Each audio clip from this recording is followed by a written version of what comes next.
cumprimentá-los com a paz do Senhor. Externo mais uma vez minha alegria de estar aqui novamente na tua casa.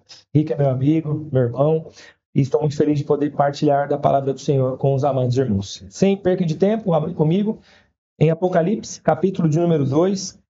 Nós faremos a leitura do verso de número 1 até o verso de número 7. Apocalipse, capítulo de número 2, verso 1 ao 7.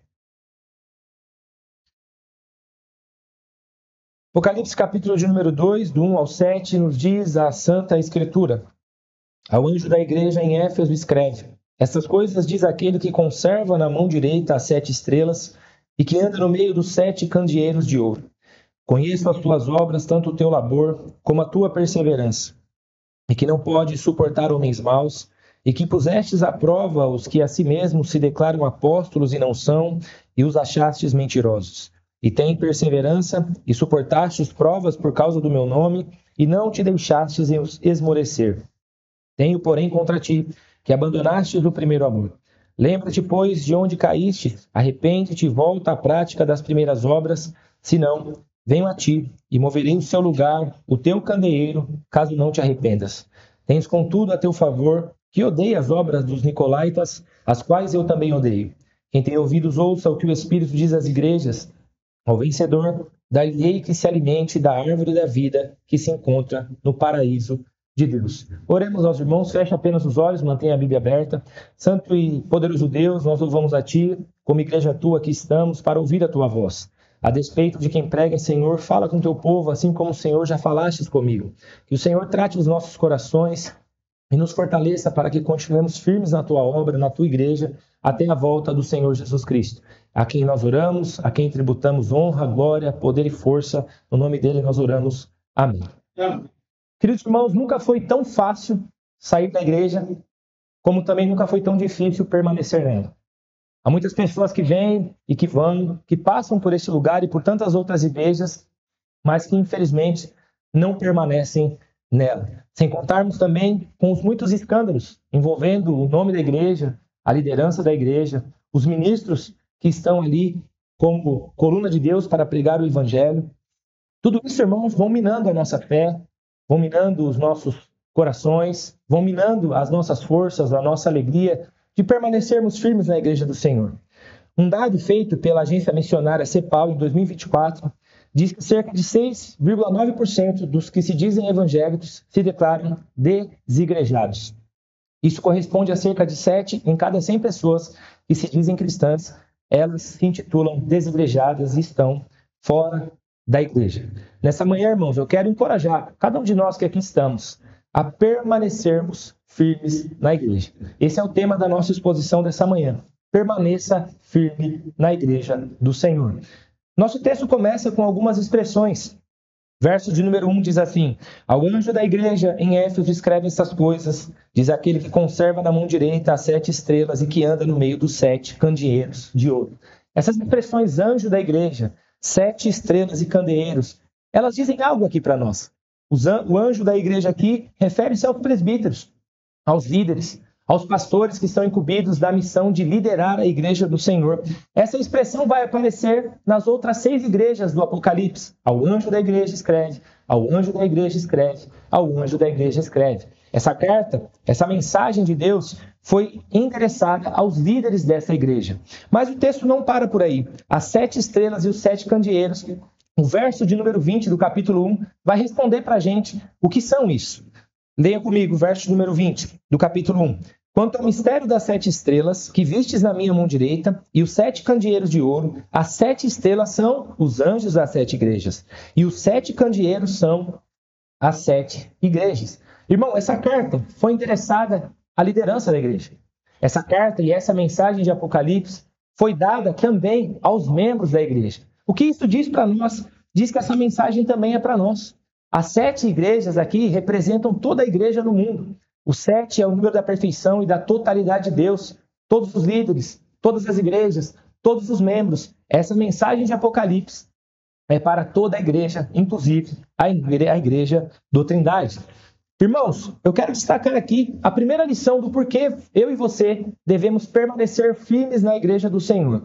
Porque a igreja do Senhor está segura. Irmãos, permaneçam firmes na igreja, porque a igreja do Senhor está segura. Olha o que diz o verso de número 1. Ao anjo da igreja escreve: essas coisas diz aquele que conserva na mão direita as 7 estrelas e que anda no meio dos 7 candeeiros de ouro. Irmãos, a mão direita aqui no mundo antigo era o símbolo de força, era símbolo de poder. A mão direita era o símbolo de governo. A mão direita era o símbolo da mão que apertava a outra e selavam os acordos. O texto está dizendo para nós que a igreja está segura não na mão da liderança.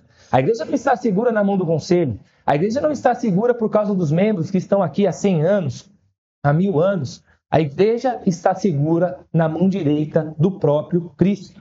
Permaneça firme na igreja, porque a igreja está segura nas mãos de Jesus. Outra expressão que nos ensina aqui é o conservar.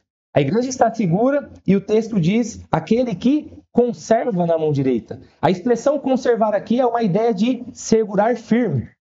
É uma ideia de estar totalmente dentro das mãos. Vocês já tentaram pegar água? Não é essa a ideia. A mão que está segurando a igreja não é uma mão que segura a água e como um líquido se vai pelos vãos dos dedos. A igreja está segura na mão direita daquele que a tem firmemente nas suas mãos. Permaneça firme na igreja, porque a igreja está segura na mão do Todo-Poderoso. A segunda expressão que nos ensina algo aqui também é que anda no meio dos 7 candeeiros de ouro. Irmãos, nós nunca paramos para pensar nisso ou deixamos isso esfriar no nosso coração. O texto diz que aquele que segura a igreja, que aquele que conserva a igreja, também é aquele que anda no meio da igreja. Andar aqui é o movimento para cima, o movimento para baixo, passear, caminhar continuamente, é um movimento e uma presença viva, constante e interessada. Irmãos, com todo respeito, ao chegarmos na igreja, precisamos ter o entendimento de que Ele está aqui agora. Aquele que morreu na cruz, aquele que ao 3º dia ressuscitou, aquele que sustenta a igreja até hoje, é o mesmo que está aqui, passeando na igreja, olhando a cada um de nós, sondando cada coração e mente e está sustentando o teu povo. Permaneça firme na igreja, porque a igreja está segura nas mãos do Senhor. É Ele quem as conserva e Ele está no meio da tua igreja. Isso deve nos ensinar alguma coisa, irmãos. Quando nós entrarmos aqui numa escola dominical, não pensemos em quem vai dar aula, não pensemos se é o irmão X ou o irmão Y. Precisamos entender que nós estamos saindo das nossas casas para nos encontrarmos com o Senhor. Quando houver uma programação na igreja, precisamos ter o entendimento de que não é apenas mais uma agenda da nossa igreja, da nossa vida. É um momento para nos encontrarmos com o próprio Cristo. Que isso avive e desperte os nossos corações. A segunda lição, irmãos, que o nosso texto traz, do porquê eu e você devemos permanecer firmes na igreja, é porque o Senhor conhece a sua igreja. Olha o que diz o verso 3, o verso 2, 3 e o verso de número 6. Conheço as tuas obras, tanto o teu labor como a tua perseverança, e que não podes suportar homens maus, e que pusestes à prova os que a si mesmos se declaram apóstolos e não são, e os achastes mentirosos. E tens perseverança e suportastes prova por causa do meu nome, e não te deixastes esmorecer. Queridos irmãos, por que Deus conhece a igreja? Porque Ele está aqui. O Senhor aqui está elogiando essa igreja. O Senhor aqui está exaltando o trabalho desses irmãos. O labor e a obra aqui transmitem a ideia não apenas de um trabalho, mas sim um trabalho exaustivo, um trabalho cansativo, um trabalho que requer suor, um trabalho que nos leva à fadiga e ao cansaço. Esses irmãos trabalharam demais. Não foi fácil a vida da igreja de Éfeso aqui. Esses irmãos tiveram que trabalhar muito. E os versos à frente vai mostrar o trabalho desses irmãos. Esses irmãos perseveravam. Esses irmãos suportaram homens maus. Esses irmãos puseram à prova aqueles que se declaravam apóstolos, mas eles não eram. E aqueles irmãos conseguiram fazer com que eles fossem mentirosos. Tamanho era a fidelidade, a firmeza, o compromisso e a perseverança desses irmãos. Verso número 3, vocês estão perseverando, Deus está falando, e suportastes provas. Não foi fácil a vida dessa igreja. E por que eles estavam firmes? E por que eles trabalhavam exaustivamente? O verso de número 3, o finalzinho nos diz: por causa do meu nome, vocês não esmoreceram. Não era fácil a vida da igreja de Éfeso. E ainda assim, trabalhar exaustamente, suportar tudo isso e não desanimaram. O Senhor está elogiando essa igreja. O Senhor está aqui dizendo: eu conheço a obra de vocês, eu vejo o esforço, vejo a perseverança, vocês não estão deixando se desanimar. Parabéns. O verso de número 6 aponta um desafio ainda maior que esses irmãos tinham. Tens, contudo, a teu favor que odeie as obras dos nicolaítas. Queridos irmãos, estes irmãos aqui, ou melhor, perdão, esses homens que estavam aqui surgindo naquele tempo, intitulados como os nicolaítas, era um grupo que visava destruir a igreja. O que esses irmãos ensinavam? O que esses irmãos disseminavam? Esses irmãos disseminavam que a sexualidade poderia ser vivida sem limites, mesmo para os crentes. Esses irmãos também ensinavam que a fornicação não era pecado, era algo que eles podiam fazer tranquilamente. Eles toleravam as relações fora do casamento, eles participavam de orgias pagãs e propagavam que isso não era pecado. Eles distorciam a graça, dizendo que o corpo não importa, o que importa é o espírito. Irmãos, se pensarmos hoje e compararmos essas dificuldades que esses irmãos tinham no passado, são as mesmas dificuldades de hoje. Fazemos aqui uma comparação. Hoje, talvez, nós vemos crentes que aceitam relacionamentos de pessoas do mesmo sexo e ainda falam que o importante é o amor. E se dizem crentes. E se convidar para o casamento, é capaz de ir. É os mesmos desafios. Hoje, nós vemos famílias crentes que criaram seus filhos, batizaram seus filhos na igreja. Esses filhos, ao chegarem, então, à adolescência, se relacionam com pessoas que não são crentes e mais, dormem um na casa do outro e os pais, que são crentes, ainda acham isso normal. Queridos irmãos, hoje não iremos mais tolerar as relações fora do casamento, é óbvio. Porém, nós vemos hoje pessoas que são casadas, que são crentes, que se relacionam, que têm os seus compromissos, as suas famílias, mas que vivem uma vida fora da igreja com outros relacionamentos, talvez nas redes sociais, curtindo a foto de pessoas casadas, com um coraçãozinho, um beijo, talvez no trabalho, recebendo elogios de pessoas. Isso é, de fato, viver uma vida e relacionamento fora do seu casamento. Nós precisamos combater isso com a verdade do Evangelho. Talvez hoje nós não participamos mais de orgias, como no passado, como aqueles irmãos, orgias sexuais, a imoralidade. Mas talvez hoje, quem sabe, as festas pagãs nos atraem. Hoje nós vemos pessoas participarem de festa junina. Hoje nós vemos pessoas participarem de carnaval. Hoje nós vemos pessoas participarem de Halloween. E ainda fantasiam seus filhos de abóbora assassina e acham isso uma graça. E ainda postam na internet como se isso fosse algo normal. Queridos irmãos, no que diz respeito ao nosso corpo, nós vemos pessoas que expõem o seu corpo belo, escultural, alguns não tão belo e não escultural assim, mas colocam seus corpos na rede social, mostrando partes indevidas, sem ao menos sequer ter um pudor, e ainda dizem, só Deus pode me julgar. Irmãos, os desafios do passado da igreja de Éfeso são os mesmos desafios que nós enfrentamos nos dias de hoje. Queridos irmãos, nós vemos aqui, talvez se eu fui um pouco duro, vejam comigo o final do verso de número 6, o que Deus está dizendo. Tens, contudo, a teu favor que odeia as obras dos nicolaítas, as quais eu também odeio. Não sou eu quem estou dizendo, é o próprio Deus. Nós precisamos permanecer como esses irmãos, fiéis à doutrina, perseverantes no trabalho, não desanimarmos, continuar suando, trabalhando exaustivamente até a volta do nosso Senhor, combatendo toda e qualquer heresia dentro e fora da igreja do Senhor. Queridos irmãos, uma pequena pausa aqui. O Senhor está elogiando essa igreja. O Senhor está elogiando esses irmãos. A pergunta que eu faço é, se o Senhor pudesse avaliar a nossa vida hoje, qual seria a sua sentença sobre nós? Seria uma sentença positiva? Eu conheço a obra de vocês, eu estou vendo o esforço de vocês, eu estou vendo a firmeza de vocês, eu estou vendo que vocês não estão desanimando por qualquer coisa, por causa do meu nome vocês estão perseverando. Será que seria essa a avaliação do Senhor sobre a minha e a sua vida? Analisemos isso então, irmãos, e pensemos com carinho como nós temos nos colocado diante do nosso Deus. Permaneça firme na igreja, porque o Senhor é a quem segura. Permaneça firme na igreja do Senhor, porque o Senhor conhece a sua igreja. Irmãos, permaneça firme na igreja do Senhor, porque o Senhor a exorta. Olha o que diz o verso de número 4.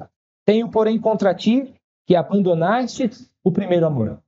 O Senhor está dizendo para nós, permaneça na igreja, eu seguro, sustento, permaneça na igreja, eu conheço a obra, valorizo, estou vendo cada esforço, não é vão o trabalho no Senhor. E agora o Senhor então vai exortar esses irmãos. Na igreja também somos exortados. O Senhor, como um pai que faz com o seu filho e o disciplina, assim também ele faz com aqueles que amam. E é o que o Senhor está fazendo aqui. Tenho, porém, contra ti, que abandonaste o teu primeiro amor. Queridos irmãos, o abandono aqui do primeiro amor não é um acidente, não foi uma fatalidade. A ideia e a expressão de abandono aqui refere-se ao descuido, refere-se ao desleixo. Em outras palavras, não foi acidente perder o amor, foi negligência, foi relaxo e foi também descuido. Mas o nosso texto não diz o que é o primeiro amor.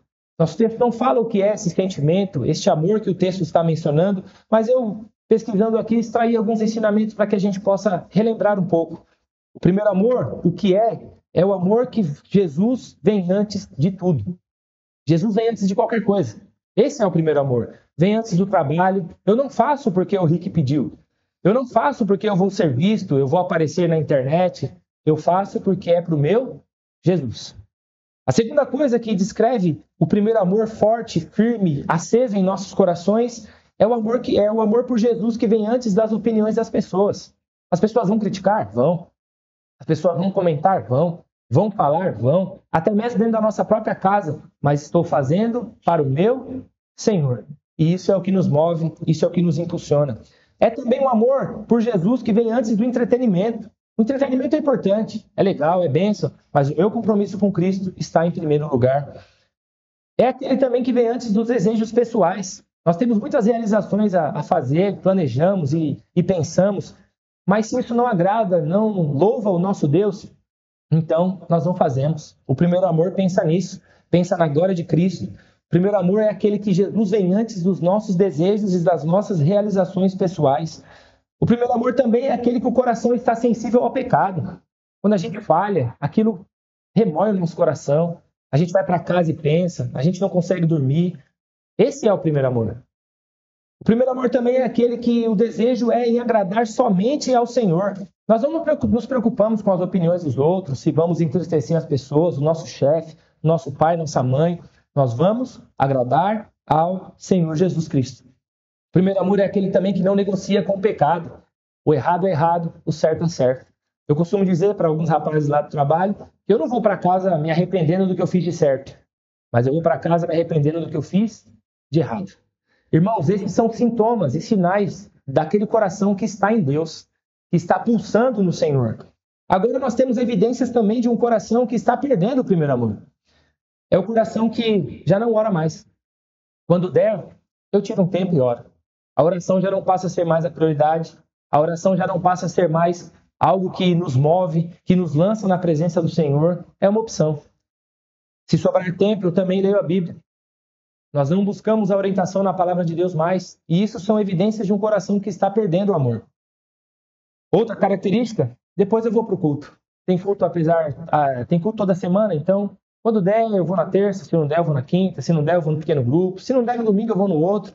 E aí a gente vai postergando e colocando o culto como algo normal na nossa vida.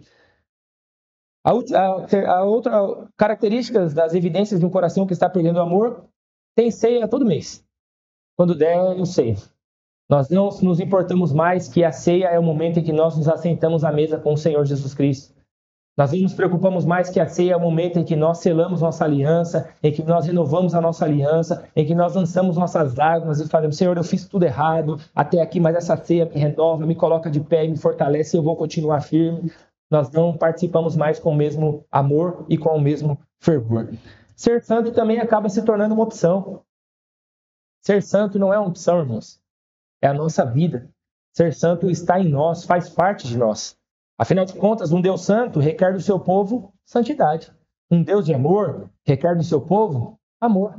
E nós precisamos pensar nisso. Aqui dentro, não conhecemos uns aos outros. Mas de segunda a sexta, no nosso trabalho, na rua, em qualquer lugar em que estamos, nós devemos ser santos. E se não estamos vivendo assim, é evidência de que estamos perdendo o primeiro amor. Agora, irmãos, eu quero dizer algumas palavras a respeito das ameaças que estão soltas e que acabam ferindo o amor que está dentro de nós por Cristo Jesus. Primeiro, a correria da vida. Eu sei que a nossa vida é corrida. Eu tenho gêmeos e parece que eu tenho 17 crianças em casa às vezes. Não é fácil. Esposa, família, trabalho. As mulheres, às vezes em casa, trabalham muito mais do que fora. É filho, é família, é toda uma loucura, uma rotina. Mas nós precisamos entender uma coisa: sem o Senhor Jesus Cristo, nós não vamos dar conta de tudo isso. Então nós precisamos priorizar o Senhor em nossa vida. Correria não pode ser a desculpa, mas é uma ameaça. Outra ameaça também é o excesso de trabalho, o estudo, faculdade, a correria. Todos nós estamos lutando para cima, para baixo, eu sei. Mas essa correria, esse excesso de trabalho também não pode ser desculpa. Não pode ser um impeditivo para buscarmos o Senhor. Eu trabalho de segunda a sábado, me chamaram no domingo, eu também vou no domingo. Irmãos, nós precisamos ter em mente que o culto, a igreja e estar com Deus é muito mais importante. E isso vai nos ajudar a lidar com todas as dificuldades na nossa vida. Queridos irmãos, as redes sociais também é uma grande ameaça. Nós não conseguimos ler um versículo, mas nós passamos 2 horas na rede social. No Instagram, no Face. Eu não sei porque eu não tenho, tá, irmãos? Então eu não sei se é Instagram, se é Face, se é Twitter, se é não sei o que mais. Porém, as redes sociais são uma ameaça na nossa vida. As plataformas de streaming também. Às vezes nós maratonamos 25 filmes num dia, mas nós não conseguimos parar, orar e ler as Escrituras. Isso são ameaças ao amor que nós devemos ter por Cristo Jesus. Queridos irmãos, algumas aplicações aqui. Qual foi a última vez que você chorou pelo seu pecado? Qual foi a última vez que nós entramos no quarto, dobramos o nosso joelho e as lágrimas vieram nos nossos olhos? Pensando no pecado que nós cometemos, na vida que nós estamos levando. Quanto tempo faz que nós não choramos? Quanto tempo faz que nós não dobramos o joelho e não conseguimos falar uma palavra? A única coisa que conseguimos fazer é chorar. E sair do quarto aliviado na certeza de que recebemos de Deus o perdão. Quanto tempo faz? Quanto tempo faz, irmãos, da última vez que nós choramos pelos perdidos, por aqueles que estão indo para o inferno? E eu quero aqui, irmãos, contar uma situação que aconteceu comigo.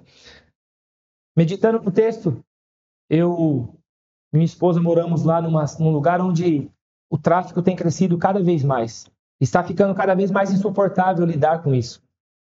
Ao olhar da janela, nós vemos aquele bando de pessoas se acabando nas drogas e é uma loucura. E não é legal estar nesse ambiente, estar inserido nisso.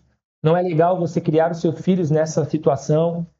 Irmãos, ao olhar aquilo, no meu coração, de coração mesmo, eu pensei, Senhor, tira esse pessoal daqui. A polícia não vem, leva todo mundo. Prende logo. Para dar um pouco de paz, de sossego. O pessoal não traz nada de bom, não faz nada de bom. Há crianças aqui, há idosos aqui. E ao ler esse texto aqui, irmãos, eu pude perceber que meu coração está ameaçado. Esse sentimento não deve estar no meu coração. Esse sentimento deve estar no coração daqueles que não conhecem a Cristo Jesus. Eu devo dobrar os meus joelhos por essas almas. Eu devo chorar e clamar dia e noite por eles. Eu os vejo todos os dias, mas eu não sinto o desejo de dobrar os meus joelhos todos os dias pela vida dessas pessoas. Eu critico, eu falo, e o que eu estou falando não é injusto. Que eles saiam dali, que a polícia tome as providências. Não é injusto. Mas, em primeiro lugar, eu não devo pensar como um cidadão qualquer. Eu devo pensar como um cidadão do céu. Mais do que ser preso, aquelas pessoas estão indo para o inferno. E o que eu estou fazendo? Qual foi a última vez que nós choramos pelos perdidos, irmãos? Qual foi a última vez que nós falamos de Cristo Jesus para alguém? Qual foi a última vez que nós sentamos com alguém na praça, num lugar, e falamos, hoje eu quero falar de Jesus, eu quero insistir na sua vida? Nós estamos perdendo o primeiro amor.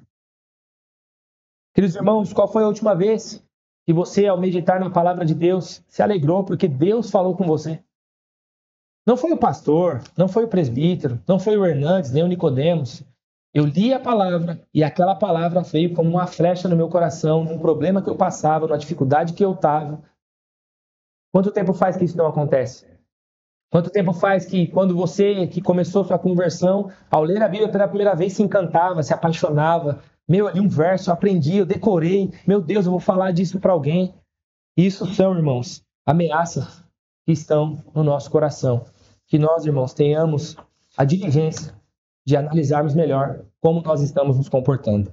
Queridos irmãos, por que você deve estar na igreja? Por que você deve permanecer firme? Primeiro, porque a igreja está segura nas mãos do Senhor. Segundo, Deus conhece todo o trabalho e esforço.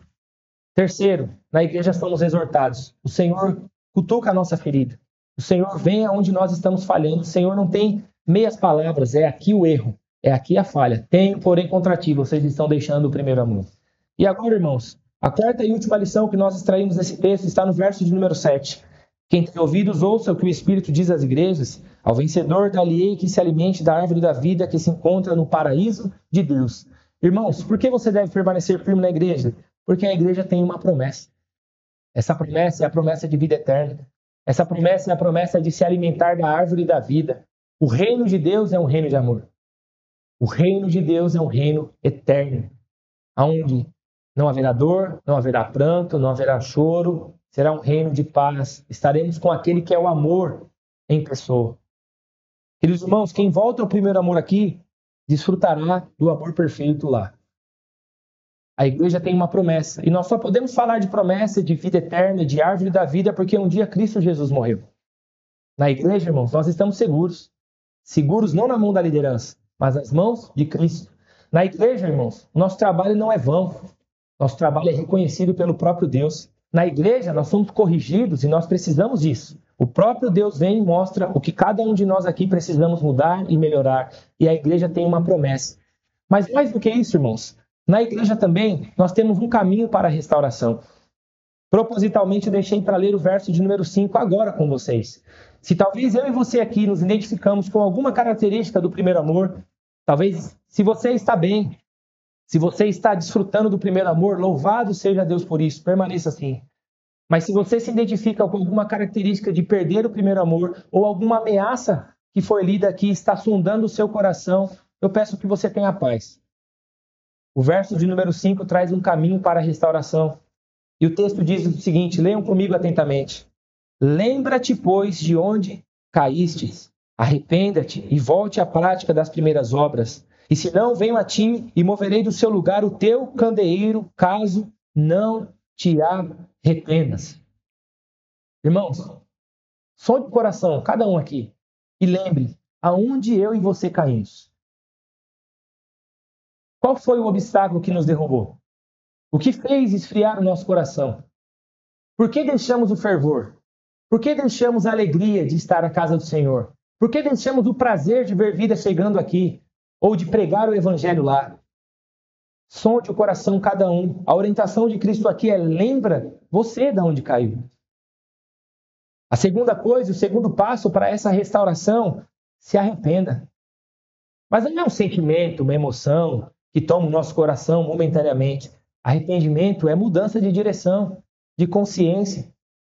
É abandono, é deixar tudo que eu fazia e não fazer mais. Paulo diz, aquele que mentia, não mente mais. Aquele que roubava, agora trabalhe.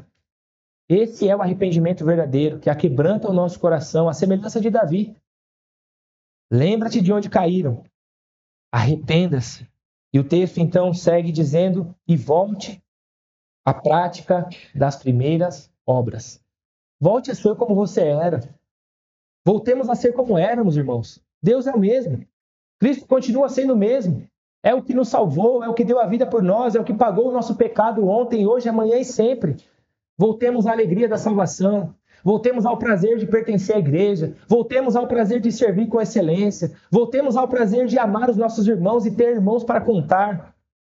Voltemos às primeiras obras, irmãos. Mas o Senhor também, Ele dá o caminho da restauração, mas Ele apresenta aqui uma sentença. O finalzinho do nosso verso nos diz, se não, venho a ti e moverei do seu lugar o teu candeeiro, caso não te arrependas. Irmãos, nosso Deus é o Deus que nos chama ao arrependimento. Nosso Deus, Ele é amor, mas o nosso Deus também é justiça. E nós precisamos entender isso. Com Deus não se zomba, com Deus não se brinca. Ele é o fogo consumidor. Ele vê todas as coisas, Ele conhece o meu e o seu coração. Ele sabe de fato o que nós desejamos, o que pensamos. Ele sabe de fato qual é o nosso interesse por Ele. Irmãos, eu não posso responder por vocês. Eu posso responder por mim.